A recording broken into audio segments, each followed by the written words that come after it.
Welcome to Lovin Daily, bringing you the latest news from Malta, Gozo, Camino, and beyond, brought to you by Brown's Pharmacy and you.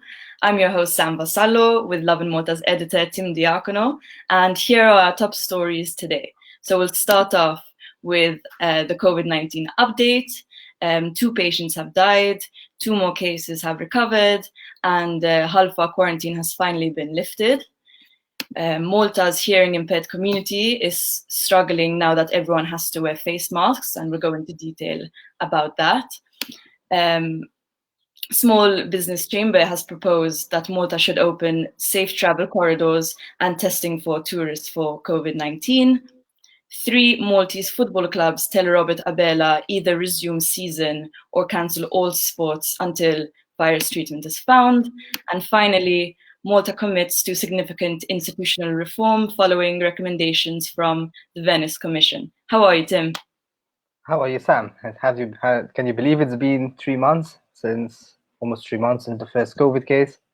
I can believe it and I cannot. Time seems like it doesn't exist anymore. So, as you rightly said, Malta confirmed 2 more cases of COVID-19 yesterday, along with 2 more recoveries and unfortunately 1 more death, the 6th patient to die since the outbreak of the pandemic a few months ago. There's going to be another update today, obviously, at 12:30. There are rumors floating around at the moment, unconfirmed as of yet, that we're going to see a spike, a rise in cases up to double digits, which would be the largest number we have seen in quite a while. However, it's also good to know that Malta's numbers at the moment have remained consistently low.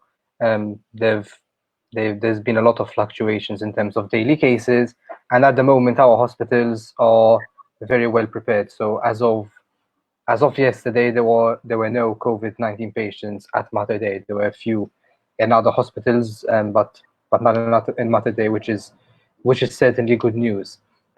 Also, as you rightly said, the quarantine at the Ħal Far Open Center has been lifted after 38 days. So this was once Malta's hotspot for COVID-19 cases. There were quite a few migrants who lived there who got infected with this virus, but it seems that the authorities managed to isolate the people who were infected, and now the vast majority of residents will be allowed out as of this morning, after not being in contact with anyone who tested positive in the last 14 days. So that's a good sign. I mean, I know there's often not a lot of love shown for these people, but at the end of the day, they were stuck inside this open center for 38 days, and they were also very scared as well. Like, let's not fool ourselves. While we're at home, so social distancing, they didn't even have that luxury. Many of them, they were forced to remain in close contact with each other, and with full knowledge that the virus is around. They knew that it was definitely inside the open center. So glad to see that the situation has been resolved. So I guess now Malta doesn't have a hotspot anymore. So I mean, it's very telling on how we're handling the situation. Yes. I mean, as it stands, there's no current hotspot. The authorities are trying to conduct as many tests as possible, contact tracing for every person who tests positive. Unfortunately, we're still recording quite a large number of healthcare workers who are testing positive for this virus. In fact, I think around 4, if I'm not mistaken, 4 of the people who died, 4 of the COVID-19 patients who died, contracted the virus while in hospital, while they were receiving treatment in hospital for other conditions. So Professor Gauci said yesterday that random testing is being conducted among healthcare workers to try and sort this problem out. But it is clearly a problem, and it's not really surprising, seeing as these are the people who are dealing with the virus, like, as we say, the frontliners. So we have to make sure, obviously, that they're well protected themselves from not getting infected with this virus. Yes. I think also that. yes. Sorry, what were you going to say? No, I was going to ask what you had to say about this other issue that arose yesterday, right, regarding face masks. Indeed. So it's something else that I think authorities have to keep in mind when, encouraging the public to use face masks, is that certain communities, such as the hearing impaired, are really struggling to communicate because everyone is covering their mouth. As we know, the hearing impaired tend to lip read, so they kind of see what is being said like that, and obviously, if we're covering our mouths, there's no way that they can do that. So what they are proposing is that people in shops wear face shields instead of face masks. What do you think about this? I don't think it's a bad idea, to be honest. I mean, I've seen quite a few people at shop attendants wearing face shields, and I can understand why, which is that if you're going to be inside an outlet for a long period of time, it's more comfortable to wear a face shield anyway, and not a face mask, because going to a shop for a few minutes is one thing, but actually working there for several hours at a stretch with this face mask on, it can get a little bit annoying. So in that case, a visor or a face shield will be more comfortable. And now there's obviously this reality that is important, obviously, for these people. And yes, I mean, obviously, I agree with it. And I mean, even myself, and I can hear, but I find it really difficult to understand people if they're wearing masks. Like I would much prefer myself as well for people to wear face shields. I mean, at least so far, every pharmacy I've gone to, everyone's just wearing face shields, because if I can't understand what they're telling me or how to take the medication, then that's going to cause real problems. So I can't imagine what it's like for those who literally communicate through this way. Yes. Moving on, there was quite a significant proposal announced yesterday by the European Commission, which, first of all, this is a proposal and not an imposition on governments. They're basically proposing ways to open up, to lift travel bans across the continent in time for summer. Now, what they're finally. So basically, what they're saying is countries or regions even who have successfully managed to contain this pandemic should start opening up to each other.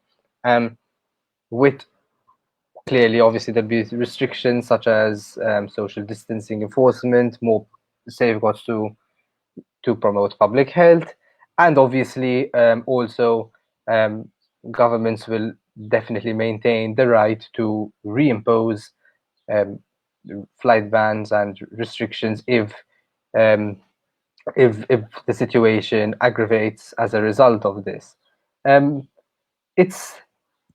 I mean, there's been a lot of debate about this. Obviously, the Chamber of SMEs yesterday also said they endorsed it. They endorsed this proposal, and they also went a step further and said that tourists who arrive in Malta should be tested for the virus, which is something that Iceland has recently announced it plans to do. So this basically it will replace the mandatory 2-week quarantine for all arrivals, which could make tourism viable in a sense, because obviously you're not going to get tourists if they're going to spend 2 weeks quarantined inside a hotel. It just doesn't make sense. But if there's a way to allow tourists in and make sure that they are not carrying the virus while they arrive, then I don't know, what do you make of it? I think it's a pretty good idea, and one that definitely deserves serious discussion at the top of government. I mean, definitely, this is the time now that we have to be thinking, about how we're going to open borders, how we're going to, allow. I mean, this is peak tourism season now in summer, and it's been 2 months with no plan. There needs to be an EU-wide plan with certain standards for health and precautions, as was proposed by the Commission. What I don't agree with, or what I can see huge logistical problems with, is this idea of corridors, because I can't understand how, if say Malta and Greece open a travel corridor, wouldn't that mean that someone from a neighboring country could just travel to Greece if they both have an agreement and then just travel to Malta, I think it just needs to be, testing across the board and everyone, opens around the same time. I mean, like, it's good that we're having these kind of discussions now, and this basically means that the situation has improved in recent weeks. I mean, unfortunately, obviously there is understandably a level of paranoia and of panic, because people will be concerned that we've managed to contain the virus well so far. We open it up to tourists. There's a risk that they will bring the virus along with them, and then we'll have reversed all that we have done and go back to square one, and everything gets pushed back. It doesn't mean so there is plan. But at the end of the day, there's also a very serious economic reality, and some people seem not to think that this is a choice between promoting public health or helping the economy, when it's not the case at all, for two reasons. Firstly, the public health system depends on public funds, and public funds depends on taxes, and depends on a strong economy. So if the economy crashes, there'll be less money for the government to spend, and therefore less money to spend even on the healthcare system. Or if it maintains the same level of expenditure, it's going to have to cut expenditure from elsewhere, such as social benefits, such as projects, and other necessary, such as education, perhaps, I don't know, other necessary ways of using our money, or also raise taxes as well.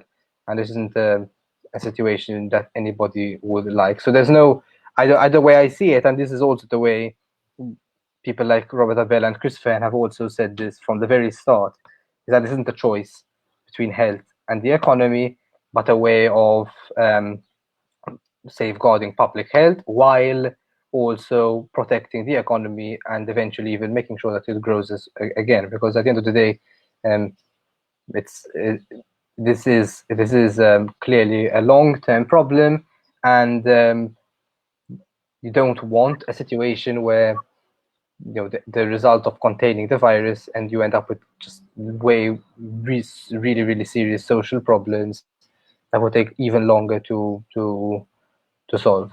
Yeah, and we can't just keep all our hopes with a vaccine and keep everything locked down till a vaccine, if there's ever a vaccine, because we still don't know that. And the World Health Organization significantly said yesterday, as you know, that this might stay with us forever. It might be be like the endemic. So one way or another, we're going to have to see how we're going to live with this, short and long term.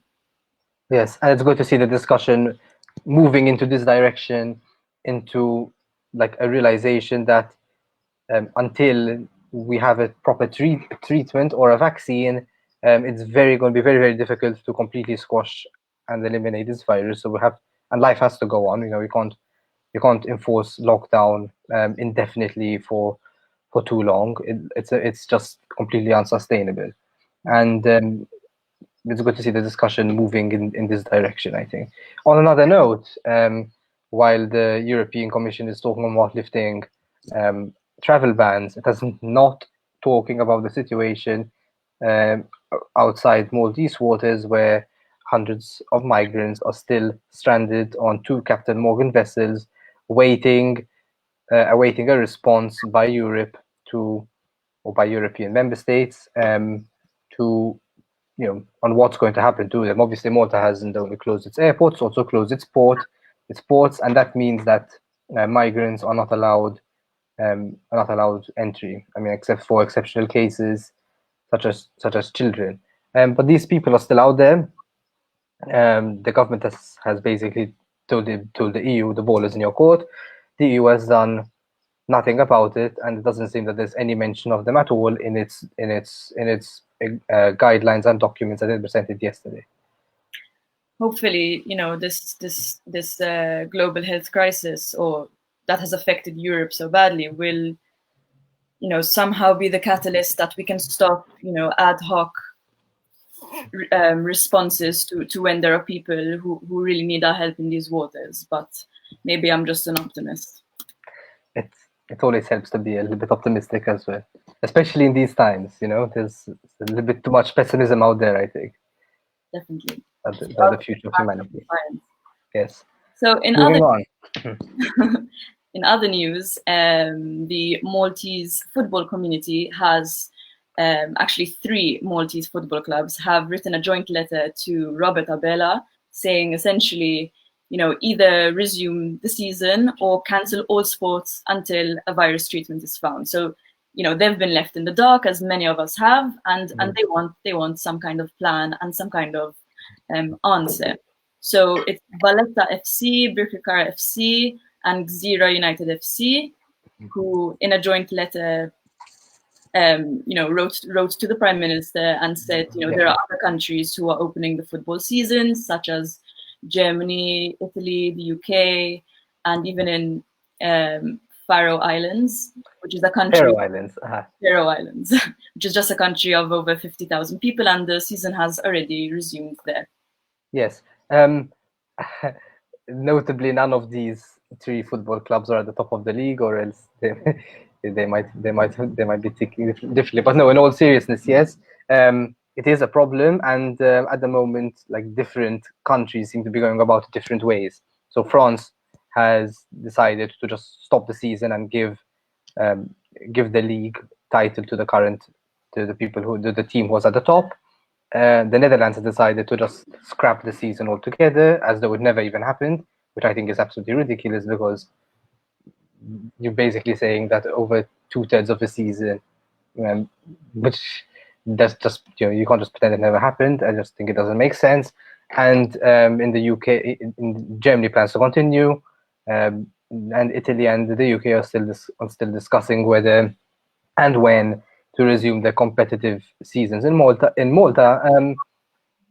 I mean, again, yes, like they mentioned they included comparisons with countries of similar size who have also managed to relatively contain the pandemic, such as the Faroe Islands, whose league recently began, but crucially without any spectators as well. This is going to be the sticking point, I think, because yes, sure, you can.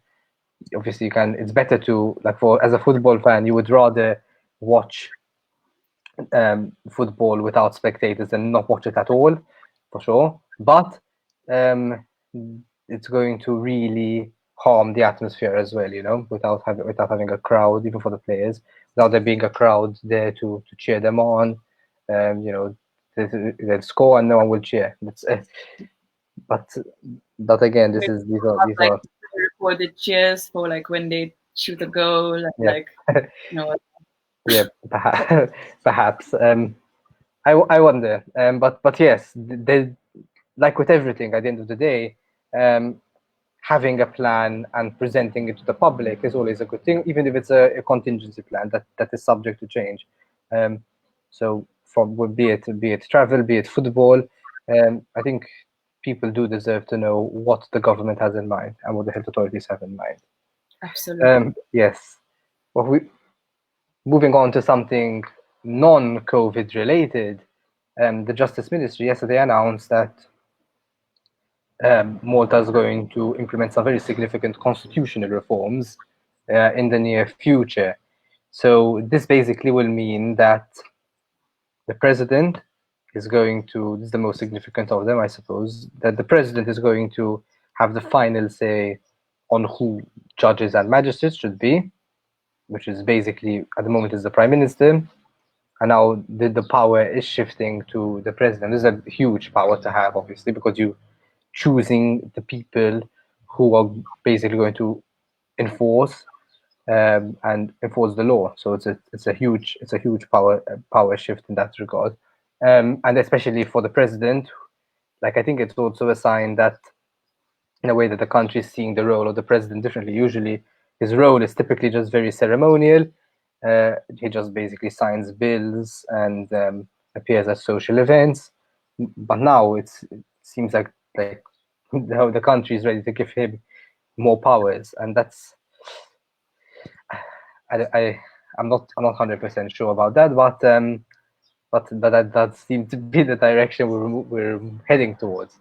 So And we're yeah, having all these better checks and balances, though. yes, but it's also the reality that the president is unelected, and okay, you can say, okay, he can be appointed by 2/3 of parliament, perhaps, but having so much power in the hands of someone who's unelected can also lead potentially to some other issues as well. Again, it's something that's going to merit a discussion in the coming days, but yes, and there's also other proposals that the Venice Commission has implemented, which are the issues like reducing the numbers of persons of trust, and removing certain powers from the Prime Minister in terms of who he can employ in the civil service. But I think we're approaching the end of our show now. Yes, we are. So that's everything for today. Thank you for tuning in. I know we're all still super stressed about, the global pandemic and the health crisis, even though we're handling it really well in Malta. And, even though we're all super stressed, it's really important, as Browns and You reminds us, that we should all exercise to clear our head, to keep stress levels down. Exercise, especially at a time like this, is our weapon against negative thoughts. So it's super important to stay active. There are free apps. You can go running. You can stay inside and follow, yoga on YouTube. The possibilities are endless. And Yes. that's all from us.